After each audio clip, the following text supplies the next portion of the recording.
আসসালামু আলাইকুম। আমি আসছি আমার বাবার বাসায়। তো বাবার বাসায় আমাদের অনেক বড় বড় পুকুর। এই পুকুরের মাছগুলা দেখেন অনেক তরতাজা, মাছগুলা লাফাচ্ছে, কেবলই মারা হলো। তা আমার বাবার বাড়ি জানেন বিল অঞ্চলে, আর বিল অঞ্চলে কিন্তু অনেক বড় বড় মাছ হয় বা অনেক রকমের মাছ হয়। মানে বিল অঞ্চলে বিলের পানিতে অনেক মাছ, তো এগুলি পুকুরের মাছ। তো সকাল সকাল আমরা আবার একটু ঘুরতে আসলাম, আমার বড় অপুর মেয়ে। তে বড় অপুর মেয়ে বলছে, খালামণি চলো আমরা একটু ডানা কাতে একটু ঘুরে আসি, মানে সকালকার আবহাওয়া খেয়ে আসি। তো সকালে একটু ফুরফুরে বাতাস হচ্ছিলো। তারপরে এই যে দেখেন আমার বাবার পুকুর, এই পুকুর অনেক বড়, কিন্তু অনেক বড় বড় মাছ হয়। তো পুকুরের ফিরফিরে বাতাসে কিন্তু অনেক ভালো লাগছে, দাঁড়াই আছি। তারপর এগুলো পুকুরে কিন্তু বিল অঞ্চলে বড় বড় মাছ হয়। আর এই পুকুরটা দেখছেন, এটা হলো শুকানো হয়েছে, আর এদিককার পুকুর কিন্তু শুকায় না। তো এই পুকুরটা শুকানো হয়েছে, মানে ভেকু দিয়ে কাটে পাহাড়িগুলা চারদিক বাঁধবে, তার জন্য রাখছে। তো দেখেন যে আমাদের পুকুরগুলাতে অনেক বড় বড়, আর চারিদিক দেখেন যে গাছগাছালি আর ধুধু মরুভূমির মতো লাগছে।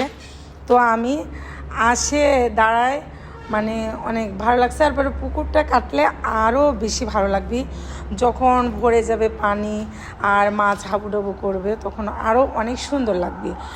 আর গ্রাম অঞ্চলে তো আপনারা জানেন যে একটা অসাধারণ মজার ঘোরাফেরা আবহাওয়া, বা অনেকেই পছন্দ করে গ্রামের দৃশ্যগুলো। তো চলেন আমি পরবর্তীতে আবার একটু আপনাদের দেখাবো যে আমরা আবার কোথায় আছি। এই যে দেখেন আমরা আবার চলে যাচ্ছি আরেক জায়গাতে। তো এই যে দেখেন, এটা হলো পাহাড়ির নিচে আমি উপরে দাঁড়ায় আছি, আর তারপরে কথা বলছি আপনাদের সঙ্গে। তারপরে আবার বড় অপর মেয়ের সঙ্গে আবার একটু দেখা হলো, ওই আবার দাঁড়ায় আছে আমার জন্যে। আর এই যে পোয়ালের পালা। তারপরে বলছে, খালামণি একটু পরে আমি বাসায় যাচ্ছি, একটু দাঁড়াও করতে করতে ওকে এত বলে ভালো লাগছে, মুখে বলা যাবে না। তো আমরাও যখন অনেক দিন পর পর বেড়াতে আসি, অনেক ভালো লাগে। যখন চলে যেতে ইচ্ছা করে তখন চোখ দিয়ে আপনি জল বেরিয়ে আসে। আসলে দেখেন বাবার বাড়ির দৃশ্যগুলা মনে যখন পড়ে, তখন চোখ দিয়ে আপন মনে পানি বের হয়ে যায়।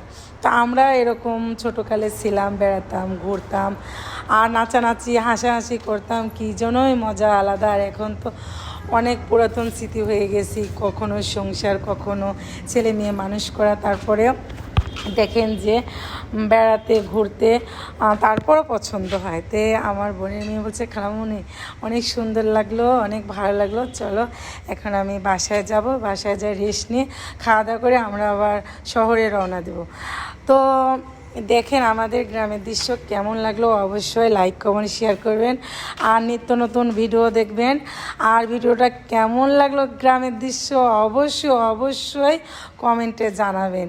আর এই যে চতুর্দিকে বলতেছে আমার বড় অপুর মেয়ে বলতেছে, আপু ঘুরিয়ে ঘুরিয়ে খালামণি দেখাও। তা আমি এই যে ক্যামেরাটা ঘুরিয়ে ঘুরিয়ে দেখাচ্ছি, আর উনি হাসতেছে আর যে টাটা দিচ্ছে, আর বলছে যে কেমন লাগলো অবশ্যই জানাবেন গ্রামের, আমার নানির বাড়ির গ্রামের দৃশ্যগুলো। তো আশা করা যাক ভালো লাগলো। তো এই যে আমি আবার আরেক জায়গাতে আসলাম, একটু বাড়ির পাশে, এই যে আমার স্বাস্থ্য ভাইয়ের খামার। তে আমাদের কিন্তু এগুলা জায়গা, ওরা চাষবাস করে, আর এই যে খামারটা তৈরি করছে। তো আমি আসলাম, আমাকে বলছে যে এই ব্লকার আপু এদিকে আসো, একটু আমাদের হাঁসগুলা দেখাও। আর এই যে দেখেন আমাদের একটা ভিটা, পুরাতন ভিটা। এই ভিটাতে আমাদের আগে অনেক তরকারি বা শাকসবজি লাগাতো, এখন কিছু লাগায় না।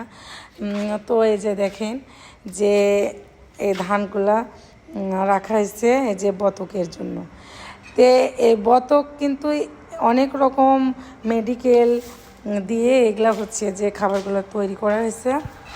তো আমাকে বলছে, তুমি তো অনেক বড় খামারি, কি খাওয়ালে হাঁসে ডিম পারবি বেশি বা লাস্টিং করবি, কি ভ্যাকসিনটা করলে, তা আমাকে জিজ্ঞাসা করছে। তা আমি বলতেছি যে আমি তো হাঁস কখনো লালন পালন করিনি, তারপরে একটু পরামর্শ হালকা দিতে পারি। তো দেখেন যে এই যে বাতরাসের মধ্যে যে হাঁসগুলা দেখাচ্ছে আপনাদের দেখাবো। এই বাতরাসের মধ্যে হাঁসগুলা থাকে, এখানেই খায়, এখানেই থাকে, বা রাতেও এখানেই থাকে। তো এই যে হাঁসগুলো আমি দেখাচ্ছি, দেখেন একটু সামনে এই যে হাঁসগুলা নেমে আসে, হাঁসগুলা কিন্তু ডিম দেয়।